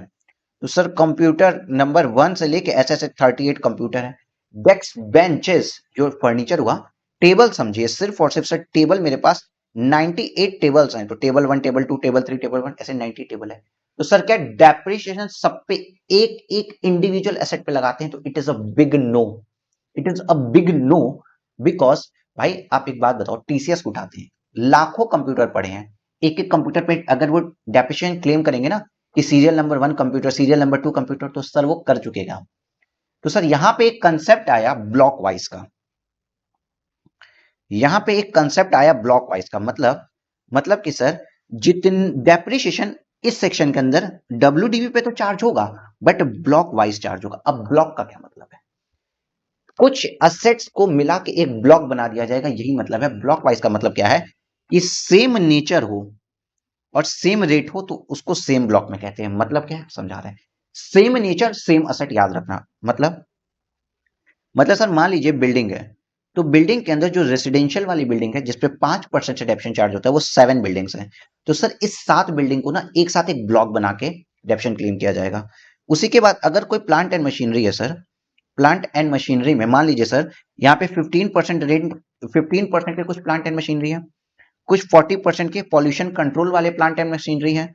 सर कुछ प्लांट एंड मशीनरी ऐसे हैं जिसके ऊपर अलग कोई रेट चार्ज होता है। अज्यूम करते हैं सर, लेट से 60%, 60 तो नहीं, अज्यूम करते हैं सर कोई 25% वाली प्लांट एंड मशीनरी है। कंप्यूटर है सर 40%, प्रिंटर है सर 40%, फर्नीचर है सर 10%। तो कहा जाता है भाई सिमिलर नेचर के अब जितने भी 15% के प्लांट एंड मशीनरी हैं उसको एक साथ डेप्शन चार्ज कर दो, उसको एक ही जगह लिखो, एक ही ब्लॉक के अंदर चार्ज कर दीजिए। अब अगर कंप्यूटर भी आ गया, कंप्यूटर भी तो प्लांट एंड मशीनरी है, बट सेम नेचर का है, बट सेम रेट नहीं है, तो 40% इसका एक डिफरेंट ब्लॉक बनाओ। इस तरीके से अगर आप करेंगे तो 4 या 5 ब्लॉक्स बनेंगे और सारा का सारा डेप्शन क्लेम हो जाएगा। इंडिपेंडेंट अलग अलग असेट पे आपको चार्ज नहीं करना पड़ेगा डेप्शन। कि आपने 700 अगर कंप्यूटर है तो 700 कंप्यूटर की लिस्ट लेके एक एक असेट को ट्रैक करने की नीड नहीं पड़ेगी। ब्लॉकवाइज डेप्शन लगेगा, सेम नेचर और सेम रेट वाले का एक ब्लॉक बन जाएगा और उसके हिसाब से डेप्शन चार्ज किया जाएगा। Is it clear sir? हाँ सर, यहां तक की बात भी हमको समझ में आ गई। 27 मिनट्स हो चुके हैं, बस इतना ही था इसमें, इससे ऊपर और कुछ भी नहीं है, इतना ही था। ओके ओके, अब क्वेश्चन पे आते हैं सर। इलेस्ट्रेशन नंबर 1 जो आपके लिए हमने सर्च किया है उसमें देखिए मिस्टर एक्स, मिस्टर एक्स के बारे में बात करता है। इज अ प्रोपराइटर इंगेज्ड इन, अच्छा पूरी कहानी छोड़ते हैं, सीधे हम इनका पहले डेफिनेशन निकालते हैं, जो भी तक हमने कंसेप्ट पढ़ा है उसके ऊपर काम करेंगे। हाँ सर, देखिए सर, कुछ असेट्स के बारे में दिया, आपको क्वेश्चन पढ़ने की नीड नहीं है, क्वेश्चन हम आपके बिहाफ पे पढ़ चुके हैं। कुछ असेट्स के बारे में डिटेल दिए, बस आप उसी असेट्स को फॉलो करेंगे। चलिए, ओपनिंग बैलेंस, कुछ असेट्स दिए। Opening balance of plant and machinery on 1st of April 2023, WDV थी 30 लाख रुपीस की। On 31st March 2023 after reducing depreciation of previous year 22-23, मतलब डब्ल्यूडीवी दिया है, ओपनिंग डब्ल्यूडीवी आपकी है 30 लाख रुपीस की। Okay, new plant and machinery, new plant and machinery purchase and put to use on 8 of June 2023, 8 जून को अगर कोई असेट लिए हैं तो उस पर फुल रेट से डेप्शन चार्ज होता है। हाँ सर, तो 20 लाख पे फुल रेट से डेप्शन चार्ज होगा। क्या होगा डेप्शन का रेट, डेप्रिसिएशन का रेट क्या होगा सर? प्लांट एंड मशीनरी का डेप्रिसिएशन का रेट होता है 15%। इस पे भी क्योंकि ओपनिंग डब्ल्यूडीवी है, इसका मतलब ये असेट भी पूरे साल तक मेरे पास थी, इसके लिए भी डब्ल्यूडीवी पर डेप्रिसिएशन का रेट आएगा 15%। Is it clear? हाँ सर, ये भी क्लियर है, आगे पढ़ो। New plant and machinery acquired and put to use on 15th of दिसंबर 2023। सर फिफ्थ, फिफ्थ याद आ रहा है कुछ? 5 अक्टूबर के बाद की डेट है, मतलब ये लेस देन 180 डेज था, इसके ऊपर हाफ रेट से डेप्शन चार्ज होगा। इट मीन सर इसके ऊपर जो मेरा डेप्रिसिएशन का रेट जाएगा वो 7.5% का जाएगा, बिकॉज अगेन ये प्लांट है, इस पर 15% का डेप्शन चार्ज होना था। ठीक है sir. Computer acquired and installed in office premises on 2 जनवरी 2024। मतलब सर अगेन ये एक असेट है जिसके ऊपर 40% का डेप्रिसिएशन चार्ज होता है, बट ये लेस देन 180 डेज यूज हुई है, तो इसके ऊपर 20% का डेप्रिसिएशन चार्ज होगा। तो मेरा डेप्रिसिएशन कितना आएगा, कैलकुलेट करें अगर हम सर 3 लाख ये 30 लाख प्लस 20 लाख, इन दोनों पे 50%, इन दोनों पे 15%, सॉरी, तो 50 लाख का 15% डेप्रिसिएशन आपका आएगा 7,50,000 रुपीज। बेसिक कैलकुलेशन है भाई, कैलकुलेटर से ये वाला निकलेगा। इस असेट पे कितना डेप्रिसिएशन आएगा, 8 लाख का 7.5%, 8 लाख का 7.5%, ये आएगा सर 60,000 डेप्रिसिएशन। और सर ये कंप्यूटर जो 3 लाख रुपए का था, लेस देन 180 डेज यूज हुआ है, इसलिए इस पे हाफ रेट से डेप्रिसिएशन चार्ज होगा, दैट इज 20%। तो सर ये 20% जाएगा आपका 3 लाख रुपीज पे, 60,000 सर ये वाला भी आ गया। ठीक ठीक है सर, तो टोटल डेप्रिसिएशन कितना आ गया इस प्लांट एंड मशीनरी, जो ये एक ब्लॉक बना, सेम रेट सेम नेचर, देखो 15% का ही रेट था, इस वाले ब्लॉक का आ गया आपका 7,50,000 प्लस 60,000, दैट इज 8,10,000 रुपीज का डेप्रिसिएशन, और ये आ गया 60,000 का डेप्रिसिएशन। ठीक है ठीक है, वाह। सॉल्यूशन में देखिए अगर आप, तो सॉल्यूशन में देखिए नॉर्मल डेप्रिसिएशन 7,50,000 आपकी 50 लाख रुपीज वाली वैल्यू पे, उसके बाद जो 180 डेज से कम यूज हुआ उसके लिए बोला इन्होंने 60,000 डेप्रिसिएशन, और दूसरे वाले ब्लॉक के लिए 3 लाख रुपए का डेप्रिसिएशन। मतलब सर हमने तुरंत इस चीज को कैलकुलेट साइड में ही कर लिया, जिसके लिए इसने एक पेज, लगभग 2 पेज का जिसके लिए उन्होंने सॉल्यूशन दिया है। बट क्या सर हम ओरल सॉल्यूशन करने में एलिजिबल तो हो जाएंगे, ये तो हम आज हम समझ चुके हैं, बट फॉर्मेट भी इसका देखिए जिससे हम प्रेजेंट अच्छा कर पाए, जिससे हम प्रेजेंट अच्छा कर पाए। तो एक फॉर्मेट हमने बनाया, इसी फॉर्मेट से हम जब सॉल्व करते जाएंगे तो बहुत जल्दी क्वेश्चन सॉल्व होगा, और यही छोटे छोटे क्वेश्चंस आपके एमसीक्यू के सिनेरियो के अंदर भी आ सकते हैं, इसलिए कंसेप्ट पे हम अच्छा टाइम दिए हैं। सर देखिए सबसे पहले हमें जब भी क्वेश्चन आए तो डेप्रिसिएशन कैसे क्लेम करना है, डब्ल्यूडीवी ऑफ असेट हम निकाल लेंगे। जैसे यहाँ पे मेरा 50 लाख रुपीज था और 2 ब्लॉक थे, अज्यूम करते हैं एक 15% का और एक कंप्यूटर है तो 40% का ब्लॉक, हमने सेम फॉलो किया। एडिशन ड्यूरिंग द पीरियड क्या हुआ, कुछ असेट थे, ये 30 लाख था, कुछ असेट थे सर जिसके ऊपर मेरा कोई एडिशन जो है 180 डेज से मोर वाला नहीं हुआ था, जैसे कि कंप्यूटर वाला। बट सर इसमें मेरा 20 लाख रुपीज का क्वेश्चन में ही है, 20 लाख है ना, हाँ 20 लाख का 8 ऑफ जून को मेरा एडिशन हुआ है, हमने इस तरीके से कैलकुलेट किया 20 लाख रुपीज। फिर सर कुछ एसेट ऐसा भी था जो हम ऐड किए हैं बट उसको put to use less than 180 days use किए हैं, तो यहाँ पे मेरी एक प्लांट एंड मशीनरी थी 8 लाख रुपए की, आप क्वेश्चन में ही देखिए। और सर कंप्यूटर ब्लॉक 2 वाले का था सर मेरा 3 लाख रुपए का। अब इसके बेसिस पे डेप्रिसिएशन चार्ज हो गया। मनी पेबल क्या होता है ये भी हम बताते हैं, अगर हम कोई असेट बेच देते हैं तो वो मनी पेबल के अंदर आता है, अगर मैंने कोई असेट बेच दी होती है तो वो मनी पेबल के अंदर आता है, और वो आगे के क्वेश्चंस में भी आएगा। इस तरीके से आप एक फॉर्मेट बना के ही डेप्रिसिएशन क्लेम कर सकते हैं। ठीक है ठीक है सर, अभी कुछ बात और बची है सर, कुछ बात और बची है, वो है एडिशनल डेप्रिसिएशन। सर कुछ बात और बची है, वो है एडिशनल डेप्रिसिएशन। अब क्या होती है इस चीज को समझ लीजिए, बस एक छोटी सी बात बची है, एडिशनल डेप्रिसिएशन। देखिए भारत में मैन्युफैक्चरिंग को बहुत ज्यादा इंकरेज किया जा रहा है, बहुत ज्यादा इंकरेज किया जाता है सर। तो मैन्युफैक्चरिंग को इंकरेज करने के लिए हम क्या करें, उस पर टैक्स रेट कम कर दें।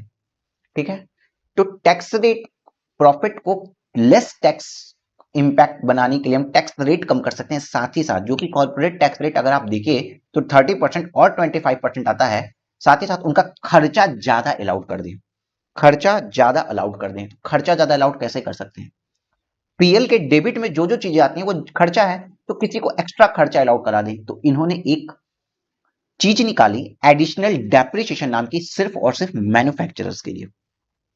मैन्युफैक्चरर्स को सपोर्ट करने के लिए एडिशनल डेप्रिसिएशन भी दिया जाने लगा। ठीक ठीक है सर जी, मतलब अगर कोई बिजनेस कर रहा है और अगर वो रिटेलर है, ट्रेडर है या सर्विस प्रोवाइडर है, तो उसको एडिशनल डेप्रिसिएशन नहीं मिलता है। सिर्फ और सिर्फ अगर कोई मैन्युफैक्चरर है तो उसको एडिशनल डेप्रिसिएशन मिल जाता है। तो हम बात करेंगे सर ये एडिशनल डेप्रिसिएशन कितना मिलता है, एडिशनल डेप्रिसिएशन कितना मिलता है। तो ऑलवेज रिमेंबर रेट इसकी होगी 20% का एडिशनल डेप्रिसिएशन मिलेगा इन फर्स्ट ईयर ओनली। जब पहली बार asset in first year only, जब पहली बार असेट, जब asset first time put to use होती है, जब asset first time put to use होती है सिर्फ तभी उसको मिलता है, सब्सिक्वेंट ईयर्स में नहीं मिलता है। पहली बार जब कोई असेट पुट टू यूज हो जाएगी तभी उसको एडिशनल डेप्रिसिएशन मिलेगा, और उसके सब्सिक्वेंट ईयर्स में एडिशनल डेप्रिसिएशन नहीं मिलेगा, नॉर्मल डेप्रिसिएशन तो मिलेगा ही मिलेगा। ये दिया क्यों जाता है, उसका दूसरा कारण यह भी है कि जब आपने इतना हैवी खर्चा कर दिया है, प्लांट एंड मशीनरी ली होगी, तो सर आपके फंड्स कहीं ना कहीं और यूज हुए होंगे, तो आपको उस समय या उसके आगे के सालों में तुरंत के समय टैक्सेस का अगर हम कुछ छूट दें, मतलब आपको ज्यादा खर्चा अलाउड करा दे, तो आप उस फंड को अपने बिजनेस में यूज कर पाओगे, क्योंकि आपने ज्यादा फंड यूज करके एक मशीनरी भी ली है। ये बात समझ में आई हो तो ओके है, वरना रेगुलर बैच तो अपना ऑनगोइंग रहता ही है। ठीक है, ठीक है सर। फर्स्ट ईयर में ही केवल मिलता है, 20% रेट इसका होता है, सब्सिक्वेंट ईयर्स में नहीं मिलता। बट यहाँ पे एक कैच है सर, यहाँ पे एक हैक आता है। अब वो समझो क्या हैक है। देखो सर, यहां पे भी अगर ये एडिशनल डेप्रिसिएशन किसी ऐसी एसेट पे आ रहा है जो asset put to use less than 180 days है, तो क्या करें? तो सर याद रखो, ये एडिशनल डेप्रिसिएशन भी हाफ मिलेगा, ये एडिशनल डेप्रिसिएशन भी हाफ मिलेगा, 10%। Okay okay. But most important line, but क्या सर, 10% तो इस करंट प्रीवियस ईयर में मिलेगा। करंट ईयर में आपको 10% तो एडिशनल डेप्रिसिएशन मिल जाएगा। जो रिमेनिंग 10% है, जो रिमेनिंग 10% है, वो आपको सब्सिक्वेंट या नेक्स्ट प्रीवियस ईयर में अलाउड हो जाएगा। इस बात को याद रखना, क्योंकि चूंकि आपको वंस केवल एक ही बार मिलता है, जिस साल आप असेट पुट टू यूज किए हो, 20% का एडिशनल डेप्रिसिएशन। अगर आपने उसको 180 डेज से कम यूज किया तो कोई बात नहीं है, आपको इस साल तो 10% का हम एडिशनल डेप्रिसिएशन दे रहे हैं, बाकी बचा हुआ 10% आपको अगले साल हम नेक्स्ट ईयर में दे देंगे, कोई प्रॉब्लम की बात नहीं है। क्यों ये रूल दिया गया? वरना अगर किसी को दिखता ना कि मेरा 10% का एडिशनल डेप्रिसिएशन लॉस हो जा रहा है, तो वो व्यक्ति अपने बिजनेस को इफिशिएंट ही नहीं बनाता। वो सोचता है कि हम 6 मंथ और वेट कर लेते हैं, 180 डेज और वेट कर लेते हैं, ताकि नेक्स्ट ईयर में हमको 10% एडिशनल डेप्रिसिएशन मिल जाए। वो वेट करता, बिजनेस सफर करने के चांसेस रहते। तो गवर्नमेंट ने कहा कोई बात नहीं, 10% इस साल ले लो, रिमेनिंग 10% आपको नेक्स्ट ईयर में दे देंगे। ठीक ठीक है सर जी। तो किसी भी कंडीशन में एडिशनल डेप्रिसिएशन 20% से ज्यादा नहीं मिलता है, और केवल फर्स्ट ईयर में ही मिलता है, जिस ईयर में असेट पुट टू यूज किया जाता है। बट अगर करंट प्रीवियस ईयर में ही असेट 180 डेज से कम पुट टू यूज हुआ है, तो इस साल 10% लो और रिमेनिंग 10% नेक्स्ट ईयर में ले लीजिए। सिर्फ यही एक छोटा सा कंसेप्ट था। अब कोई भी कंसेप्ट डेप्रिसिएशन के ऊपर नहीं बचा है। आइए सर, अब इस क्वेश्चन को जरा करते हैं। आइए सर, इस क्वेश्चन को करते हैं। देखिए, मिस्टर एक्स के बारे में बात करें तो इज अ प्रोपराइटर। एक्स एक प्रोपराइटर है जो engaged in manufacturing business. Sir proprietor है, मैन्युफैक्चरिंग बिजनेस में इंगेज है। इट मीन सर यहां पे क्या आ जाएगा, यहां पे हम खोजेंगे एडिशनल डेप्रिसिएशन। यहां पे एडिशनल डेप्रिसिएशन आएगा ही आएगा। ये एक क्वेश्चन पॉइंट आपको नोट करना है। मेरे साथ सिर्फ और सिर्फ क्वेश्चन पॉइंट नोट करने होते हैं और कैलकुलेटर चलाना है, बाकी कुछ भी नहीं करना है। आपको पीडीएफ्स पे मिलते हैं, सब कुछ चलेगा, कोई टेंशन की नीड नहीं है। आपको कुछ भी टेंशन नहीं लेना है। ओके ओके सर, बड़ा मजा आएगा। क्वेश्चन का रीडिंग टाइम भी बचेगा और आपका ओरल सॉल्यूशन भी होगा। ठीक है सर जी, ठीक है। तो सर यहाँ पे एडिशनल डेप्रिसिएशन भी लगेगा, और हमको कुछ असेट्स के बारे में बताया गया, उस असेट को हमने देख भी लिया। Compute the amount of depreciation. Sir compute करना है अमाउंट ऑफ डेप्रिसिएशन, हम ऑलरेडी यहाँ पे कंप्यूट कर लिए हैं। And additional depreciation for the suspend year 24-25 if mister x has exercised the option of shifting out of the default tax regime provided under section 115 BAC 1A। 115 BAC नहीं लिए तो depreciation लगता है, तो ये था। Assume that all the assets were purchased by account पे check.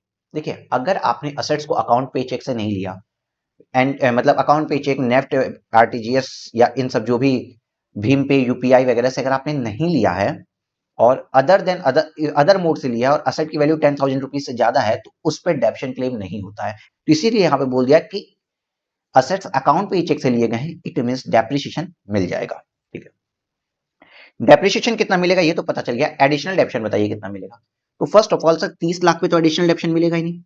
30 lakh पे तो एडिशनल डेप्रिसिएशन मिलेगा ही नहीं, क्योंकि फर्स्ट ईयर में ही मिलता है एडिशनल डेप्रिसिएशन जब असेट पुट टू यूज करते हैं। सर यहाँ पे असेट को मैंने पुट टू यूज किया है, तो सर 20 लाख की असेट पे 20% का एडिशनल डेप्रिसिएशन मिल जाएगा। 20 लाख के असेट पे 20% का एडिशनल डेप्रिसिएशन मिल जाएगा, दैट इज 4 लाख रुपए का एडिशनल डेप्रिसिएशन मिल जाएगा।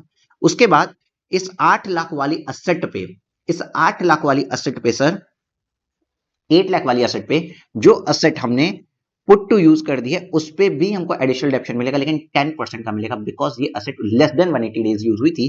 तो सर देखिए लेस देन 180 डेज यूज हुई थी, इसलिए सर इस पे 80,000 का हमको एडिशनल डेप्रिसिएशन मिल गया। रिमेनिंग 80,000 नेक्स्ट ईयर में मिल जाएगा। क्वेश्चन बहुत बड़ा है, बहुत इंपॉर्टेंट है, प्लीज ध्यान सुनिए। उसके बाद सर अब एक और बात आप बताइए, क्या सर हर एसेट पे हम एडिशनल डेप्रिसिएशन देते जाएं, हर एसेट पे देते जाए? तो इन्होंने कहा नहीं, रुको ठहरो, कुछ एसेट्स पे एडिशनल डेप्रिसिएशन नहीं मिलता है, कुछ एसेट्स पे एडिशनल डेप्रिसिएशन नहीं मिलता है। कौन सी एसेट्स पे? Additional depreciation on all assets except, कुछ एसेट्स पे नहीं मिलता है, वो एसेट्स हैं second hand plant and machinery. अगर आपने कोई plant and machinery second hand खरीद रखी है, अब देखो क्वेश्चन में आपसे ये चीज आएगी कि सर आपने जो प्लांट एंड मशीनरी कर दी है वो सेकंड हैंड है, बट वो भारत में यूज नहीं हुई थी, आउटसाइड इंडिया, सिंगापुर से आपने second hand plant and machinery कर दी जो फर्स्ट टाइम इन इंडिया है, न्यू फॉर इंडिया है। कुछ भी कंफ्यूज नहीं होना, अगर वो सेकंड हैंड है, चाहे वो भारत में यूज हुई हो चाहे विदेश में यूज हुई हो, second hand plant and machinery के ऊपर आपका एडिशनल डेप्रिसिएशन नहीं मिलता है। दूसरी बात आएगी रोड ट्रांसपोर्ट व्हीकल अगर कोई है उस पे एडिशनल डेप्रिसिएशन नहीं मिलता है, अगर कोई ट्रक वगैरह है उस पे एडिशनल डेप्रिसिएशन नहीं मिलता है। Any asset which is installed in office, भैया आपका अगर कोई ऑफिस में आपने कोई मशीन लगाई, प्रिंटर लगाया, कंप्यूटर लगाया, कोई इक्विपमेंट लगा दिए, कुछ भी अगर आपने ऑफिस में लगाया है तो उसके ऊपर एडिशनल डेप्रिसिएशन नहीं मिलता है। मतलब अब देखो एक क्वेश्चन और इस पे आता है, बड़ा अच्छा बनता है। आपने एक कंप्यूटर अगर ऑफिस में लगाया तो उसके ऊपर एडिशनल डेप्रिसिएशन नहीं मिलेगा, लेकिन वही कंप्यूटर उठा के अगर आपने अपने फैक्ट्री में लगा दिया तो उसके ऊपर एडिशनल डेप्रिसिएशन मिल जाएगा। तो याद रखना, ऑफिस में इंस्टॉल्ड हुआ है तो एडिशनल डेप्रिसिएशन नहीं है, बट अगर फैक्ट्री में इंस्टॉल्ड हुआ है तो एडिशनल डेप्रिसिएशन मिल जाता है। साथ ही साथ plant and machinery in which 100% deduction already allowed under PGBP head, उसको पे भी एडिशनल डेप्रिसिएशन नहीं मिलता है। सर ये क्या है? ये है सेक्शन 35 के कुछ 35 वाले कुछ प्रोडक्ट्स आएंगे, कुछ असेट्स के बारे में बात करेंगे, ये वहां बताएंगे। बस अभी इतना समझो, अगर किसी असेट को 100% ऑलरेडी अलाउड कर दिया गया है तो उसके ऊपर ना ही डेप्रिसिएशन मिलता और ना ही एडिशनल डेप्रिसिएशन मिलता। Is it clear? हाँ सर क्लियर है। तो चलिए आइए सर, अब इस क्वेश्चन में देखिए जो कंप्यूटर एक्वायर किए थे ना, इंस्टॉल्ड इन ऑफिस प्रीमाइस था। सर ओ माय गॉड, ये इंस्टॉल किया गया था ऑफिस प्रीमाइस के ऊपर, तो क्या इसके ऊपर एडिशनल डेप्रिसिएशन मिल सकता है? जी नहीं। यहीं पे लिखिए कॉशन, इंस्टॉल कहां हुआ है, हर जगह इसकी एक चीज को चेक करेंगे हम कि ये एसेट मेरी इंस्टॉल कहां पे हुई है। तो ये क्वेश्चन लिखे कि इंस्टॉल ऑफिस में हुआ था, इसलिए इसके ऊपर एडिशनल डेप्रिसिएशन नहीं मिलेगा। Is it clear? हाँ सर क्लियर है, ठीक है।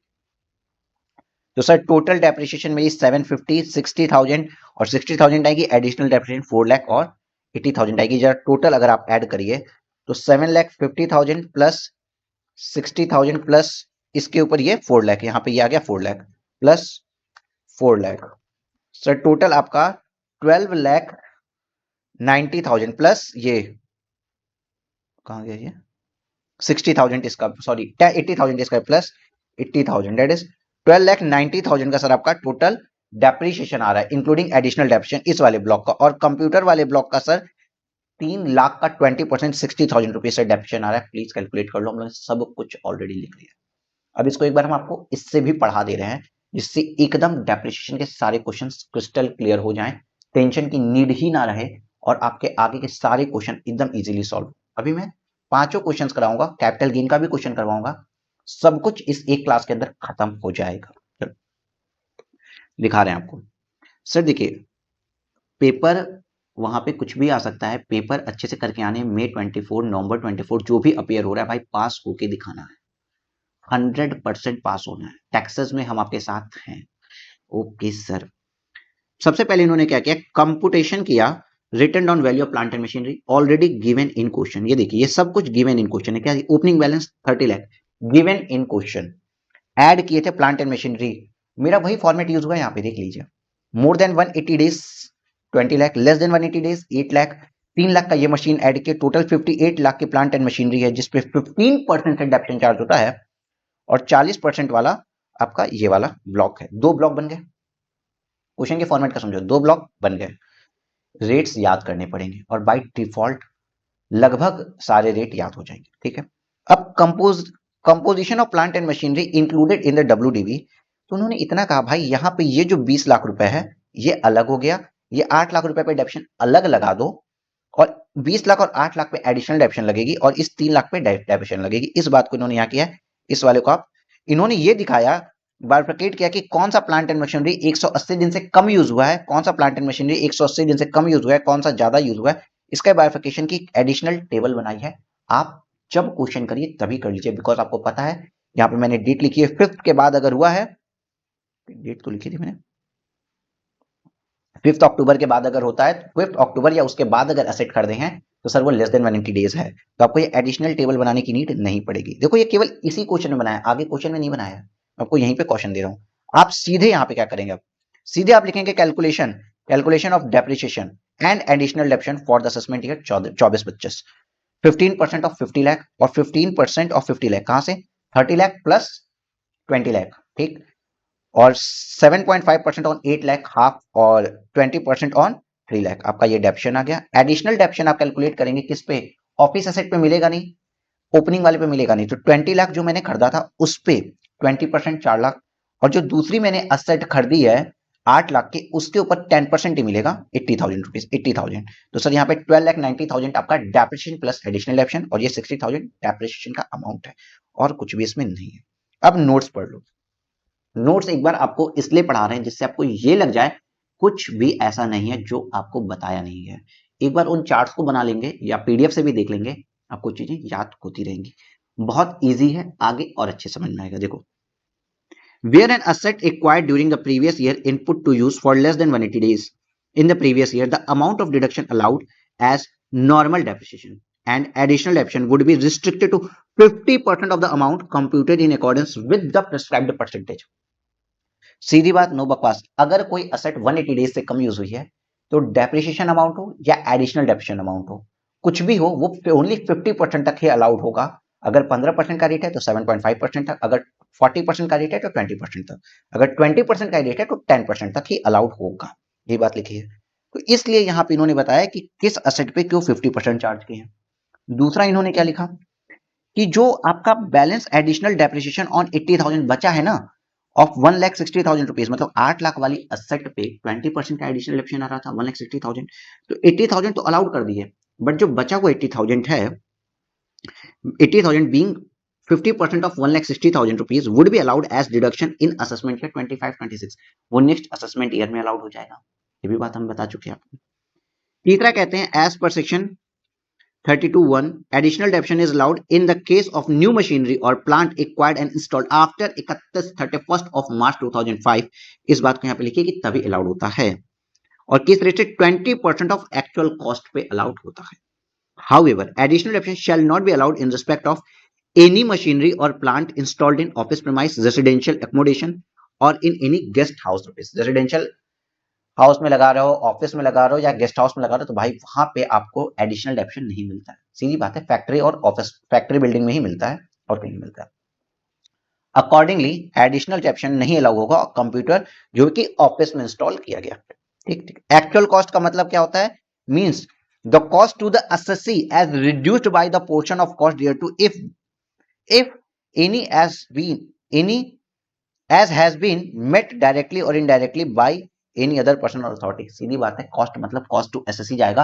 अगर कहीं क्वेश्चन में मार्केट प्राइस दिया तो उससे हमारा मतलब नहीं होगा। Is it clear, is it clear with you? हाँ सर, यहां तक की बात तो क्लियर है। अच्छा चलो, इतना क्लियर है। एक क्वेश्चन नंबर 2 को देखते हैं। क्वेश्चन नंबर 2 को देखते हैं, ये भी मोस्ट इंपॉर्टेंट क्वेश्चन होगा। क्वेश्चन नंबर 2 को देखते हैं, ये भी इंपॉर्टेंट क्वेश्चन है, इसके बाद हम ब्रेक दे देंगे। क्वेश्चन नंबर 2 कहता है a car purchased by doctor Suman 10th of August 2020 for 5,25,000 rupees for personal use is brought into professional use on 1st of July 2023।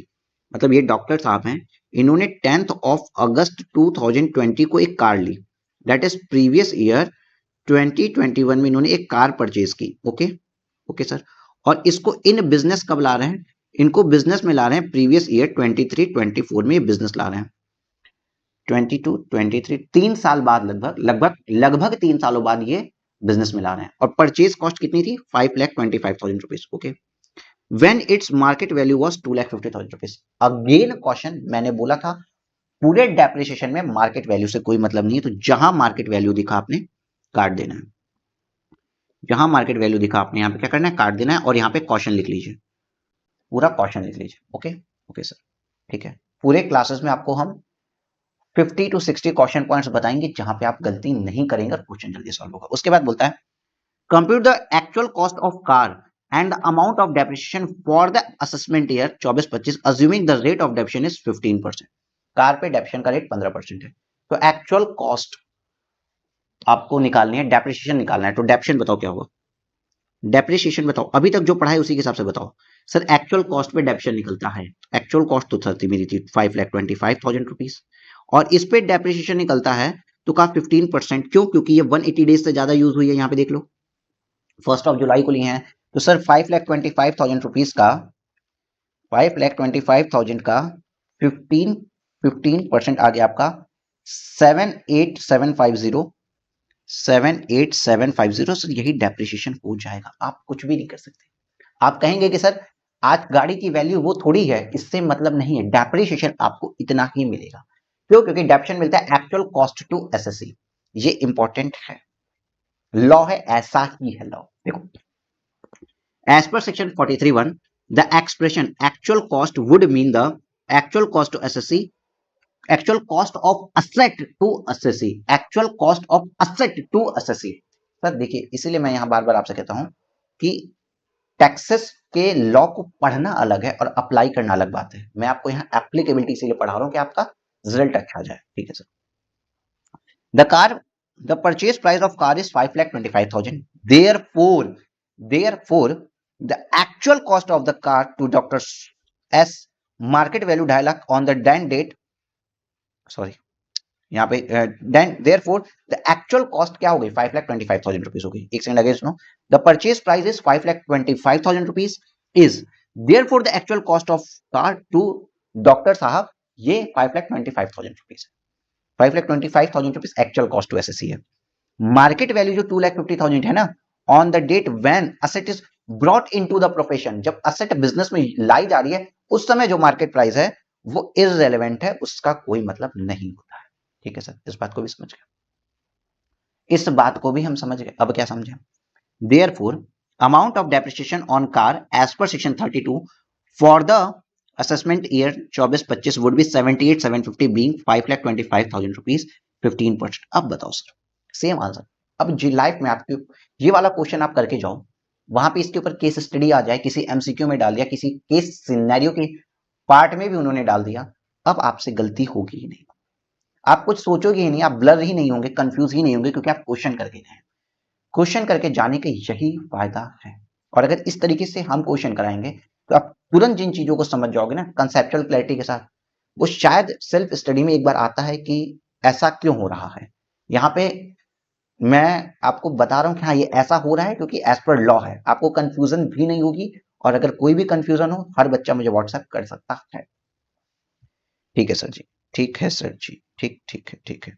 एक नोट है जो मोस्ट इंपॉर्टेंट है, इसको भी यहाँ पे हम पढ़ेंगे। इस नोट को इंपॉर्टेंट है, नोट पढ़ो। देखो, explanation 5 of section 43 providing for reduction of notional depreciation from the date of acquisition of asset for personal use to determine actual cost of asset is applicable। इसने कहा, आप में से बहुत से बच्चों के दिमाग में ये बात आ रही होगी, सुनो कि सर प्रीवियस ईयर 2021 में इसने परचेज किया था, ठीक है, और सर प्रीवियस ईयर 23-24 में ये यूज कर रहा है, तो सर इस ईयर से जब इसकी जो कॉस्ट थी सर, इसमें से WDV माइनस करके आज इसकी डेप्रिशिएटेड वैल्यू लो ना, डेप्रिशिएटेड वैल्यू ले लो। यहां से हमको हम कहते हैं सर आप नोशनल डेप्रिशिएशन माइनस कर दो। सर नोशनल डेप्रिशिएशन क्यों माइनस करा रहे हो? क्योंकि रियल डेप्रिशिएशन तो है नहीं, नोशनल ही हम माइनस करते हैं कि अगर लगता तो ये वाला डेप्रिशिएशन लगता। तो ये चीज केवल एक ही असेट के केस में की जाती है, दैट इज बिल्डिंग। अगर कोई अपनी पर्सनल बिल्डिंग अपने बिजनेस में ला रहा है, सिर्फ बिल्डिंग के केस में ऐसा किया जाता है, अदर किसी असेट में ऐसा नहीं किया जाता। ये आपका इनकम टैक्स एक्ट बोलता है। और बोलता है तुम्हें फॉलो करना पड़ेगा। तो देखो यही लिखा है, if you are saying that कि सर अगर कोई पर्सनल यूज की कोई प्रॉपर्टी है, if you are saying that कि कोई पर्सनल यूज की प्रॉपर्टी है जिसको आपने पर्सनल यूज की प्रॉपर्टी को आप बिजनेस में ला रहे हो, तो नोशनल डेप्रिसिएशन आप लगा सकते हो उसकी कॉस्ट डिटरमाइन करने के लिए ओनली ओनली ओनली सिर्फ और सिर्फ और सिर्फ in case of building which is initially acquired for personal use and later brought into professional use, it is not applicable in respect of other assets। यही most important line है, सिर्फ और सिर्फ बिल्डिंग के केस में notional डेप्शन charge करके आप उसकी वैल्यू पे ला सकते हो, अदर एसेट के केस में ऐसा कुछ भी अलाउड नहीं है। Is it clear? हाँ सर, यहां तक की बात तो क्लियर है। आइए सर क्वेश्चन नंबर 3 देखते हैं। क्वेश्चन नंबर 3, क्वेश्चन नंबर 3 बहुत आसान, बहुत इजी होता जाएगा। चलो पढ़ते हैं।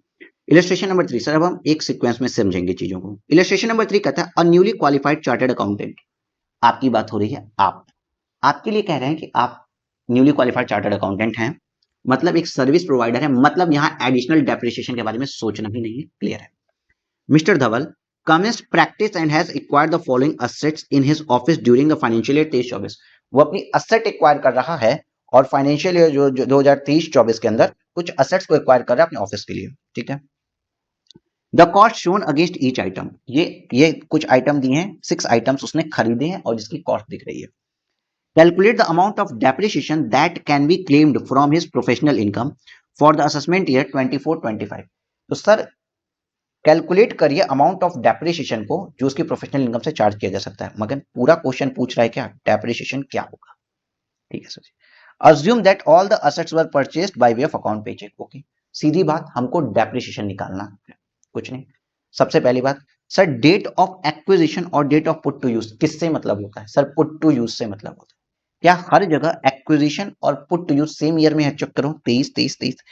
हाँ सर, जिस साल खरीदे हैं उसी साल पुट टू यूज किए हैं और हमको खरीदने की डेट से कोई मतलब नहीं है, मतलब ये डेटा क्या है आपका, इररेलेवेंट है। ये बात अब समझ में आ गई। दूसरा, पुट टू यूज देखिए, क्या 5th ऑफ अक्टूबर ऑनवर्ड्स कोई असेट है तो वो लेस देन 180 डेज यूज वाली आ जाएगी। अभी मार्क करते हैं सर, 1 अक्टूबर नहीं सर, 8 अक्टूबर। हाँ सर, ये 180 डेज से कम यूज हुई है। 1 अक्टूबर, 1 अप्रैल, 8 अक्टूबर, सर ये वाली असेट भी 180 डेज से कम यूज हुई है। ये चीज भी हमारी क्लियर हो गई, ये चीज भी हमारी क्लियर हो गई। अब देखिए सर, स्टेप्स देखिए कितना ओरली सॉल्व होगा, इजीली सॉल्व होगा। अब देखिए, हमें ब्लॉक वाइज चार्ज करना होता है। अब बताओ कौन सा असेट पे किस रेट से डेप्रिसिएशन लगता है।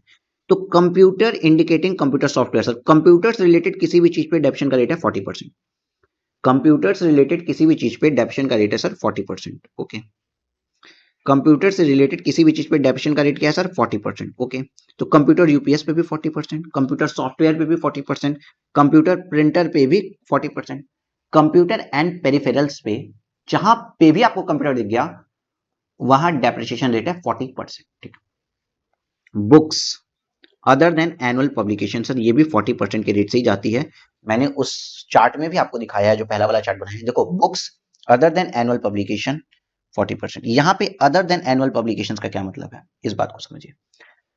कंफ्यूज करने के लिए लिखा है कि सर एनुअल पब्लिकेशन मतलब ये टैक्सेस की बुक, ये वाली जो आपकी टैक्सेस की बुक है, ये बुक केवल 1 साल चलती है, उसके बाद ये बुक नहीं चलती, खत्म हो जाती है, क्योंकि नया टैक्स एक्ट आ जाता है भाई, नया रूल आ जाता है, तो केवल 1 साल के लिए वैलिड रहती है। इसलिए एनुअल पब्लिकेशंस की बुक है।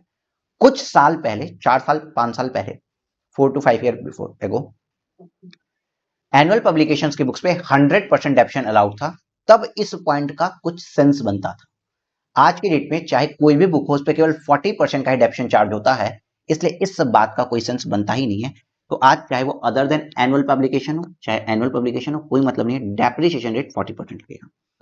ऑफिस फर्नीचर, सर इसके ऊपर हमने पढ़ा, एनुअल डेप्शन रेट 10% लगता है। लैपटॉप के ऊपर अगेन 40% का डेप्शन रेट। अब इसमें हमको पता है ये वाली असेट है हाफ, तो यहाँ पे डेप्शन रेट क्या लग जाएगा, 20%। और इस वाली डेप्रिसिएशन यहाँ पे क्या लग जाएगा, 20%। क्यों? क्योंकि ये लोग लेस देन 180 डेज यूज हुए हैं। अब जरा कैलकुलेट करिए सर, अब जरा कैलकुलेट करिए सर डेप्शन। तो कंप्यूटर पे 35,000, ये 35,000 प्लस प्लस सर ये 35,000 प्लस ये वाला भी computer UPS 12,500 plus 12,500 plus plus plus plus plus sir, चलिए इसी में ये भी ले लीजिए, ये भी तो प्लांट एंड मशीनरी के अंदर ही आ गया 40% प्लस 13,000 प्लस लैपटॉप। लैपटॉप नहीं ले सकते सर हम लोग क्योंकि ये लेस देन 180 डेज है। 60,500 का 40% आ रहा है सर। सर अभी आपका एक डेप्रिसिएशन आएगा जो asset more than 180 days use हुई है 24,200, और वो असेट जो लेस देन 180 डेज यूज हुई है प्लांट एंड मशीनरी के अंदर, तो सर ये 8500 और ये 43,000। ये 80, यार दूसरी पेन क्यों नहीं उठ रही है, 8500 और 43,000 रुपीज। तो सर 8500 प्लस 43,000 का 20% आता है सर 10,300 रुपीज। 10,300 उस असेट का है जो asset less than 180 days use हुई है। और सर ऑफिस वाली असेट के ऊपर डेप्रिसिएशन 3% के 3 लाख के ऊपर 10% के हिसाब से 30,000 आ जाएगा। तो सर टोटल डेप्रिसिएशन कितना आ रहा है जो बुक्स ऑफ अकाउंट में चार्ज होगा, 10,300 plus 24,200 plus 30,000, that is sir 64,500 का सर डेप्रिसिएशन क्लेम हो जाना चाहिए। क्या मेरा आंसर यही है? 64,500 रुपीज का सर डेप्रिसिएशन क्लेम हो जाएगा। ओरल सॉल्यूशन करने के लिए आप एलिजिबल हो जाओगे। ओरल सॉल्यूशन होने लगेगा, आपको सीक्वेंस पता चल जाएगा। बहुत से लोग, बहुत से बच्चे टेस्ट पेपर्स में भी हमने देखा है जो गलती करते हैं, या आप लोगों का भी बताइए और फीडबैक दिया कि सर गलती हो गई थी, पहले डेटा फिल्टर नहीं किए, डेटा बार बार खोज रहे हैं। जो री रीडिंग टाइम होता है ना, क्वेश्चन को बार बार पढ़ने में ही समय बर्बाद हो रहा है, वो नहीं होगा। जिस तरीके से मैंने बताया डेटा को फिल्टर करना, सबसे पहले देख लिए भैया ये मैन्युफैक्चरर नहीं है, एडिशनल डेप्शन सोचना ही नहीं। उसके बाद क्या दोनों असेट एक्वायर और पुट यूज सेम ईयर में है? यस, तो ठीक है। अब जो जो asset put use less than 180 days है उसको हमने छाड़ दिया। 180 डेज वाले पे आधे रेट रिडक्शन और बाकियों पे फुल रेट रिडक्शन चार्ज करके तुरंत साइड में ऑन कैलकुलेटर आप यूज करो तो देखो इतने से स्पेस में आपका पूरा कैलकुलेशन हो गया है। इसको उन्होंने नीचे बताया और पूरा ये वर्किंग नोट यहां से यहां तक का दिया हुआ है, और ये चीज भी पूरी दी हुई है। ठीक है, ठीक है सर जी। तो आप इस चीज को आगे रीड कर लेना, इसको हम रीड नहीं करा रहे हैं क्योंकि ऑलरेडी समझाया पढ़ाया सब कुछ है। क्वेश्चन नंबर 4 पे भी एक बार आ जाते हैं। क्वेश्चन नंबर 4 थोड़ा सा इंपॉर्टेंट भी है। क्वेश्चन नंबर 4 देखते हैं। देखिए सर, थोड़ा स्पेस बना लूं क्या मैं? स्पेस प्रिपेयर कर लेते हैं क्वेश्चन नंबर 4 के लिए। एक सेकंड बेटा, स्पेस प्रिपेयर कर ले।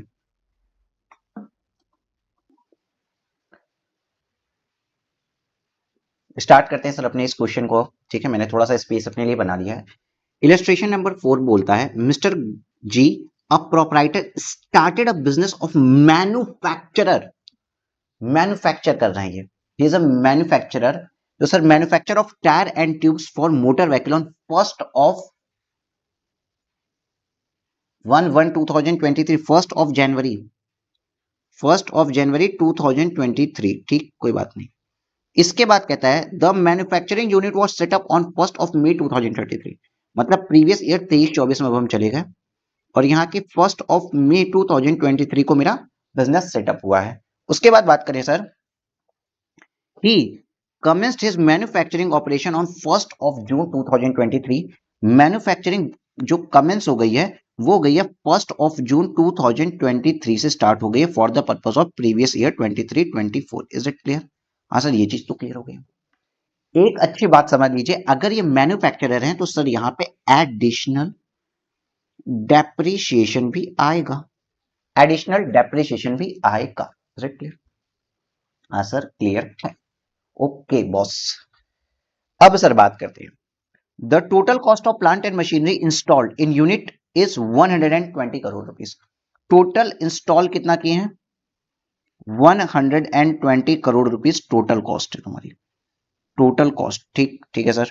इसके बाद सुनिए, the said plant and machinery included second hand plant and machinery brought for 20 crore and new plant and machinery for scientific research relating to the business of the SSC acquired at a cost of 15 crore.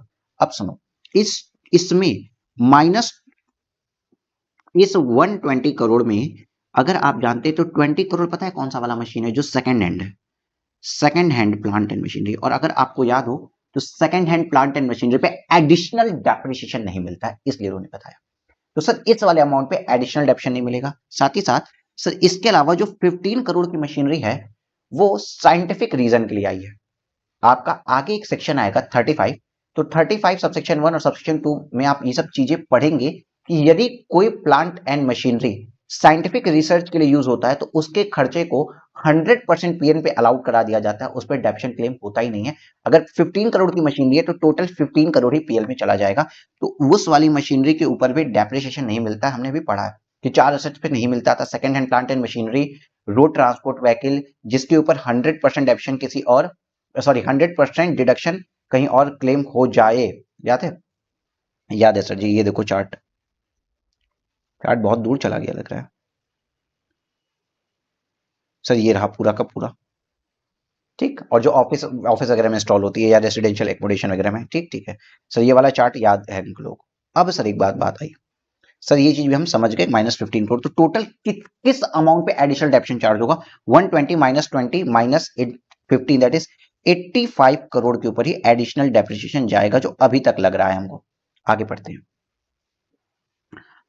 Compute the amount of depreciation allowable under section 32 of the Income Tax Act 1961 in respect of the assessment year 24-25। हमें depreciation claim करना है as per section 32। ओके, assume that, ऐसा assume कर लीजिए आप कि assets were purchased by way of account paycheck and Mr. G has exercised to shifting out from the default tax regime 1151A। ये कोई बात नहीं, यहां लास्ट की 3 लाइन में ये बोला इन्होंने कि भैया आपको डेप्रिसिएशन निकालना है, ठीक है, ये बात क्लियर है। बट सर एक बात और आप जानते हो, ये जो आपकी शुरुआत की भी 3 लाइनें ना, ये भी बेकार है, इसका भी कोई यूज अब नहीं रहा, क्योंकि ये डेट्स आपको सिर्फ और सिर्फ भ्रमित करने के लिए दिया। अगर 1 जून 2023 से वर्किंग स्टार्ट हो गई, इसका मतलब सारे असेट भी यूज हो रहे हैं, सब पे फुल रेट से डेप्रिसिएशन और एडिशनल डेप्रिसिएशन चार्ज होगा, सिर्फ यही इसका मतलब। बाकी डेट्स का कोई यूज नहीं था, डेज कोई कैलकुलेट नहीं करने हैं। हम बात समझ गए। ऊपर की लाइन से हमको समझ में आ गया सर कि मैन्युफैक्चरर है तो डेप्रिसिएशन और एडिशनल डेप्रिसिएशन बोथ निकालना है।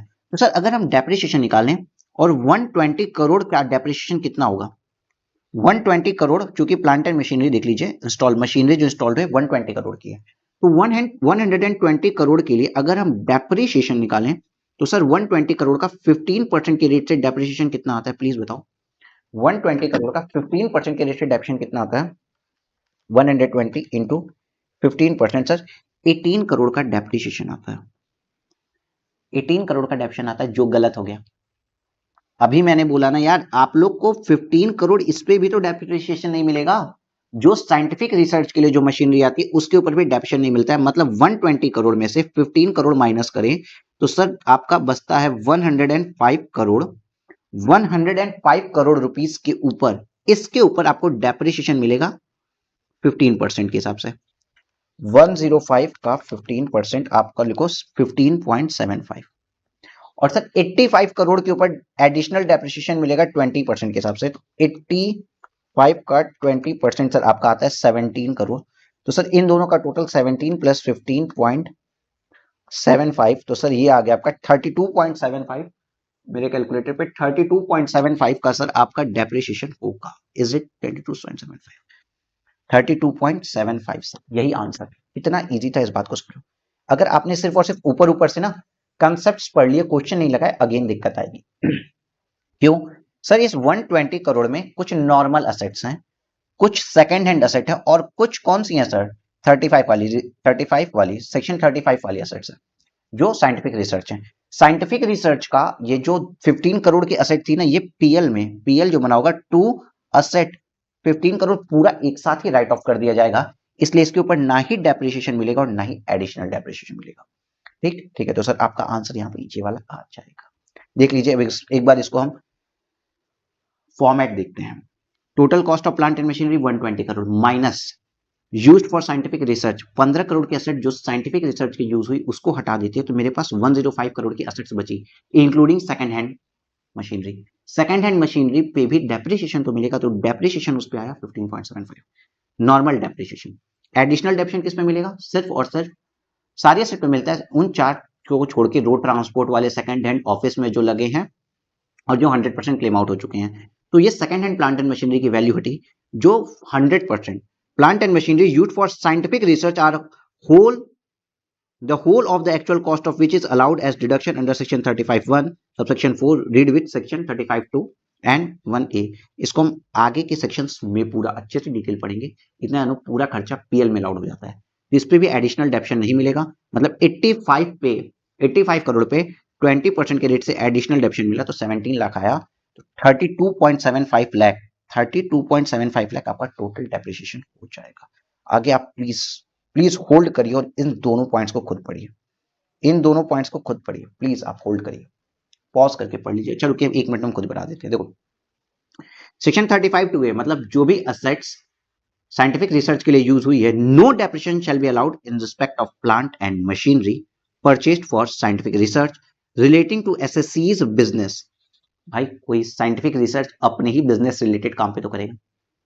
अगर कोई कार बना रहा है और कार के लिए कोई साइंटिफिक रिसर्च, तो उसको कोई साइंटिफिक रिसर्च कोई कंपनी कर रही है, तो Tata Motors scientific research car की इफिशियंसी को बढ़ाने के लिए तो करेगी, अपने बिजनेस से रिलेटेड चीज पे तो रिसर्च होता है। हाँ sir, since deduction is allowed under section 35 में ही डिडक्शन अलाउड हो गया है in respect of such capital expenditure, उस कैपिटल एक्सपेंडिचर को as a revenue expenditure PL में अलाउड कर दिया जाता है, इसलिए ना ही डेप्रिसिएशन की बात होगी, ना ही एडिशनल डेप्रिसिएशन की बात होगी। दूसरा पॉइंट लिखा है gamma entitled for additional deduction since he has exercised the option of shifting out from the default tax regime under section 35 under section 115 BSE 1A, तो एडिशनल डेप्शन मिल रहा है, ठीक, क्योंकि वो डिफॉल्ट टैक्स रिजिम से बाहर हो गया। As per section 32 additional depreciation is allowed in case of any new machinery और प्लांट एक्वायर्ड आफ्टर 31 मार्च 2005। ठीक है भाई, मार्च 2005, जितने क्वेश्चन आएंगे इस डेट के बाद के ही है, तो एडिशनल डेप्शन तो मिल जाएगा। By the assessee engaged in business of manufacture और प्रोडक्शन ऑफ एनी आर्टिकल और things at the rate of 20% of the actual cost of such machinery and plant. 20% पे मिलता है, यही बात आपको ऑलरेडी बताई हुई है, नोट्स में लिखना पड़ेगा मार्क्स लेने के लिए, नोट्स लिखने पड़ेंगे मार्क्स लेने के लिए, याद रखना, कुछ भी नया नहीं है अभी तक। यहाँ पे इन्होंने कंडीशन बता दी, बल्कि मेरा कहना होगा ये एक्टिव पैसिव है, आप ये वाली कंडीशन की जगह डायरेक्ट ये वाली कंडीशन पढ़िए कि अगर इन view of the above provision additional depreciation can not be claimed, second hand plant and machinery के ऊपर क्लेम नहीं होता है, और plant and machinery purchased for scientific research relating to SSC's business in respect of which the whole of the capital expenditure can be claimed as deduction under section 35(1) subsection 4 read with section 35(2) subsection 1A and 4। ठीक है sir, तो जिसपे 100% deduction आपको already claim हो गया है उस पे भी एडिशनल डेप्शन नहीं मिलता है, और second hand plant and machinery पे भी डेप्शन नहीं मिलता है, इसी बात को नोट्स में लिखा है, तो इसके साथ आपको नोट्स भी लिखने पड़ेंगे। Is it clear? हाँ सर क्लियर है। तो क्लास में अब हम ब्रेक लेते हैं, इसके बाद हम कैपिटल गेन का वो क्वेश्चन आपको करवाएंगे जिसके अंदर पीजीबीपी के डेप्रिसिएशन के कंसेप्ट का यूज हुआ था, और बहुत इंपॉर्टेंट क्वेश्चन है, केस स्टडीज के ऊपर 100% चांसेस है, पूछता भी रहता है, फाइनल में भी पूछा हुआ है, एमसीक्यू में डाल के पूछता है, बहुत इंपॉर्टेंट चीज है, आप उसको भी करिएगा और उसको हम इसके बाद करेंगे, ठीक है, बट इजी भी है। तब तक के लिए आप देख ले लीजिए। ओके सर जी, हम लोग ले लेते हैं ब्रेक।